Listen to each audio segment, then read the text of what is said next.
তারা ইসলামী আন্দোলনের জন্য, দ্বীনের জন্য জীবনকে বিলিয়ে দিতে পারে যারা দুনিয়াকে আখিরাতের বিনিময়ে বিক্রি করে দিয়েছে।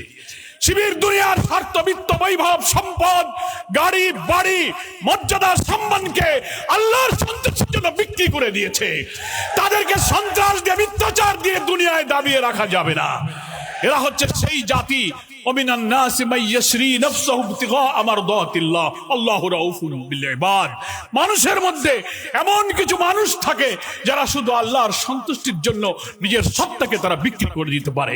ফলে যারা আল্লাহকে পাওয়ার জন্য জীবন বিলিয়ে দেয়, তাদের খুন, ফাঁসি, রিমান্ড, আয়নাঘর, ক্রসফায়ার দিয়ে দমিয়ে রাখা যাবে না, যাবে না, যাবে না। ইসলামী ছাত্র শিবিরের অকুতভয়, মৃত্যু ভয়হীন চেতনার মধ্য দিয়ে একটি নতুন দিগন্ত, নতুন বাক, নতুন ডাইমেনশন তৈরি করে একটা নতুন বাংলাদেশ বিনির্মাণের জন্য বাংলাদেশ এগিয়ে যাচ্ছে। সম্মানিত ভাইরা আমার, জুলাইয়ের গণ অভ্যুত্থানে যে বিপ্লবে, যে সংগ্রামে বাংলাদেশের রাজনীতির পরিবর্তন হলো, আর আমরা এই জাতি একটি মানবিক বাংলাদেশ দেখার অপেক্ষায় আছি। এই সংগ্রামে ইসলামী ছাত্র শিবির ছিল দুঃসাহসী, নির্ভীক, বিজয়ী বীর। অনেক আত্মত্যাগ, অনেক শাহাদাত, রক্তের বিনিময়ে আজকে আমরা এখানে এসে পৌঁছেছি। একটা কালো যুগ আমাদের পেছনে, একটি নতুন সম্ভাবনা আমাদের সামনে। সেই সময়ে জাতিকে ঐক্যবদ্ধ করে আমাদের সামনে এগিয়ে যেতে হবে। ঠিক সেই সময় আমরা আবার একটি চক্র, একটি ষড়যন্ত্র দেখতে পাচ্ছি আমাদের এই অগ্রযাত্রাকে রুখে দেওয়ার জন্য। ইসলামী ছাত্র শিবির তথা আধিপত্যবাদ বিরোধী ইসলামী জনতার এই সংগ্রামকে ঠেকাবার জন্য সন্ত্রাস দিয়ে যখন তারা পারেনি, তখন তারা মিথ্যাচার, অপপ্রচার, নানান প্রযুক্তি দিয়ে জাতিকে বিভ্রান্ত করে আমাদেরকে আবার সেই পেছনে ঠেলে দিতে চায়। কিন্তু জাতি কোনো মিথ্যাচার, কোনো মিসপ্রপাগান্ডাকে কখনো বিশ্বাস করবে না। তারা জানে না ইসলামী ছাত্র শিবিরকে কখনো সন্ত্রাস দিয়ে কখনো স্তব্ধ করা যায় না। রাজনীতির ইতিহাসে এটা একটা মহাসত্য। কোন আদর্শবাদী আন্দোলনকে যখন তাগুত শক্তি, প্রতিপক্ষ শক্তি যুক্তি দিয়ে, নৈতিকতা দিয়ে, আদর্শ দিয়ে মোকাবেলা করতে ব্যর্থ হয়, তখন মিথ্যাচার আর অপপ্রচারের অন্ধকারের পথ তারা বেছে নেয়। তারা ইসলামী ছাত্র শিবিরকে স্বাধীনতা বিরোধী বলেছে, রক কাটা বলেছে, গুপ্ত বলেছে, কিন্তু প্রমাণ করেছে রাজনৈতিক পরিবর্তনের পর সত্য উদ্ভাসিত হয়েছে। 4টি পাবলিক বিশ্ববিদ্যালয় এবং জনগণ তাদেরকে প্রত্যাখ্যান করে প্রমাণ করেছে তোমাদের সব মিথ্যাচার হচ্ছে, মিথ্যা, অসত্য, বিভ্রান্ত। জনগণ তাদের কথায় কখনো বিভ্রান্ত হয়নি। ইনশাআল্লাহ আগামী দিনে নতুন বাংলাদেশ গড়ার জন্য ইসলামী ছাত্র শিবিরের এই অকুতভয় যাত্রার পেছনে গোটা জাতি তাদেরকে সাহায্য করবে। ইসলামী ছাত্র শিবির সেই শক্তি, সেই প্রাণ, যে সত্তা তারা দুনিয়াকে আখিরাতের বিনিময়ে বিক্রি করে দিয়েছে। মহান আল্লাহ রাব্বুল আলামিন কোরআনের ওই যে অসাধারণ আবেগময়ী কথা সূরা নিসার 94 নম্বর আয়াতে উল্লেখ করেছেন, শিবির তার উপর দিয়ে জীবন গড়ে। আল্লাহ তাআলা বলছেন, আউযু বিল্লাহি মিনাশ শাইতানির রাজীম, বিসমিল্লাহির রহমানির রহিম, ফালিয়ুকাতিল ফি সাবিলিল্লাহিল্লাযীনা ইয়াশরুনাল হায়াতাদ দুনিয়া বিল আখিরাহ। তারা ইসলামী আন্দোলনের জন্য, দ্বীনের জন্য জীবনকে বিলিয়ে দিতে পারে যারা দুনিয়াকে আখিরাতের বিনিময়ে বিক্রি করে দিয়েছে। শিবির দুনিয়ার স্বার্থ, বিত্ত, বৈভব, সম্পদ, গাড়ি, বাড়ি, মর্যাদা, সম্মানকে আল্লাহর সন্তুষ্টির জন্য বিক্রি করে দিয়েছে। তাদেরকে সন্ত্রাস দিয়ে, মিথ্যাচার দিয়ে দুনিয়ায় দাবিয়ে রাখা যাবে না। এরা হচ্ছে সেই জাতি, ওমিনান নাসি মান ইয়াশরি নাফসাহু ইবতিগা মারদাতিল্লাহ আল্লাহু রাউফুন বিল ইবাদ। মানুষের মধ্যে এমন কিছু মানুষ থাকে যারা শুধু আল্লাহর সন্তুষ্টির জন্য নিজের সত্তাকে তারা বিক্রি করে দিতে পারে। ফলে যারা আল্লাহকে পাওয়ার জন্য জীবন বিলিয়ে দেয়, তাদের খুন, ফাঁসি, রিমান্ড, আয়নাঘর, ক্রসফায়ার দিয়ে দমিয়ে রাখা যাবে না, যাবে না, যাবে না। আগামী ২৬ সালের নতুন বছরের শিবিরের জীবনে এক নতুন প্রভাত, নতুন সূর্যের উদয় করুক, সাথে সাথে বাংলার জমিনে একটি নতুন বাংলাদেশের সূর্য উদিত হবে। আজকের এই সম্মেলনের এই বার্তা সারা দেশ এবং দুনিয়ায় ছড়িয়ে পড়ুক, এই দোয়া করে, এই আকাঙ্ক্ষা ব্যক্ত করে আমার বক্তব্য শেষ করছি। আল্লাহ হাফেজ। বাংলাদেশ জিন্দাবাদ, ইসলামী ছাত্র শিবির জিন্দাবাদ। যাদেরকে বিচারের নামে অবিচার করা হয়েছে, সেই মাওলানা মতিউর রহমান নিজামী, আল্লামা দেলোয়ার হোসেন সাইদি, আলী আহসান মুজাহিদ, কামরুজ্জামান, কাদের মোল্লা এবং আমাদের যে বীর চট্টলার সন্তান সালাউদ্দিন কাদের চৌধুরী সহ এই জুলাই আন্দোলনে সর্বশেষ হাদির যে জীবন উৎসর্গ করেছে, এই পথ দেখিয়ে দিয়েছে আমাদেরকে একটি নতুন বাংলাদেশ গড়ার।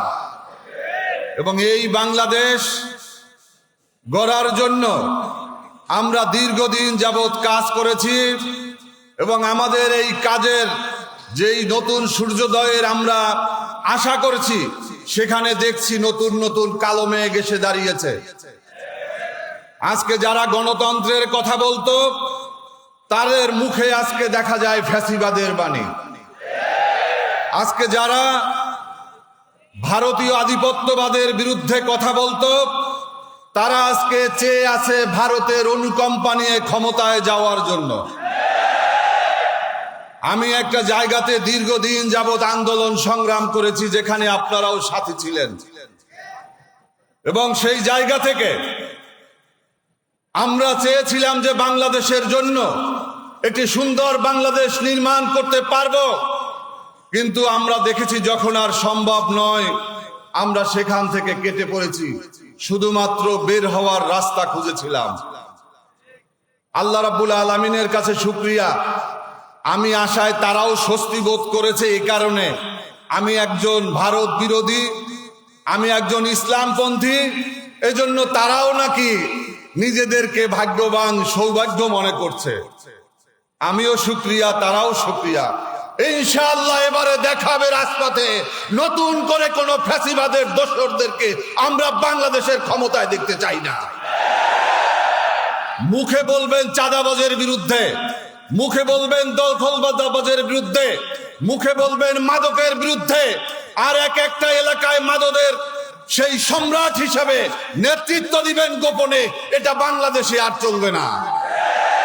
আগামীর বাংলাদেশ হবে দখলবাজ মুক্ত, চাঁদাবাজ মুক্ত, টেন্ডারবাজ মুক্ত এবং দুর্নীতিবাজ মুক্ত।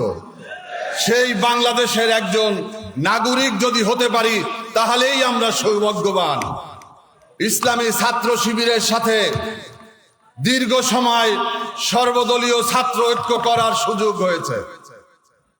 সর্বশেষ জুলাই গণ আন্দোলনে অনেক মুখকেই আমরা সেদিন দেখি নাই, কিন্তু আমরা সেদিন কিন্তু দেখেছিলাম রাজপথে শিবিরের সাথে নিজেকেও তখন ছাত্র ছাত্র মনে হয়েছে। মনে হয় যেন এর মতো আমাদের জাকপার রাশেদের মতো বলতে মনে হয়, আমার মনে হয় 20 বছর কমে গিয়েছিল।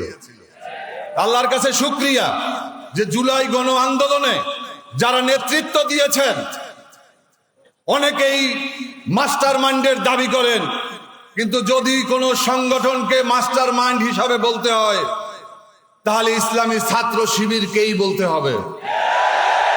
যদি 30শে জুলাই ইসলামী ছাত্র শিবির এবং জামাত ইসলামীকে নিষিদ্ধ করা না হতো, তাহলে বাংলাদেশে অনেক নেতার আগমন হতো না,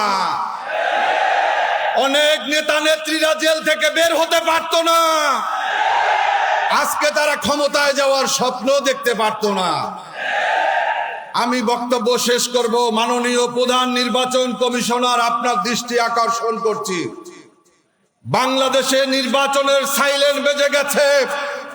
নির্বাচনের রোডম্যাপ ঘোষণা করেছেন, যেভাবে পদে পদে নির্বাচনের আচরণ বিধি লঙ্ঘনের মহোৎসব চলছে, যেভাবে প্লেকার্ড, যেভাবে জনসমাগম হচ্ছে, এগুলো আপনারা নিয়ন্ত্রণ করতে ব্যর্থ হয়েছেন।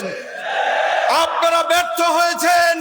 রোডম্যাপ ঘোষণা করার পরে একজন সংসদ সদস্য প্রার্থীকে গুলি করে হত্যা করেছে, এখন পর্যন্ত তার খুনিকে গ্রেফতার করতে পারেন নাই।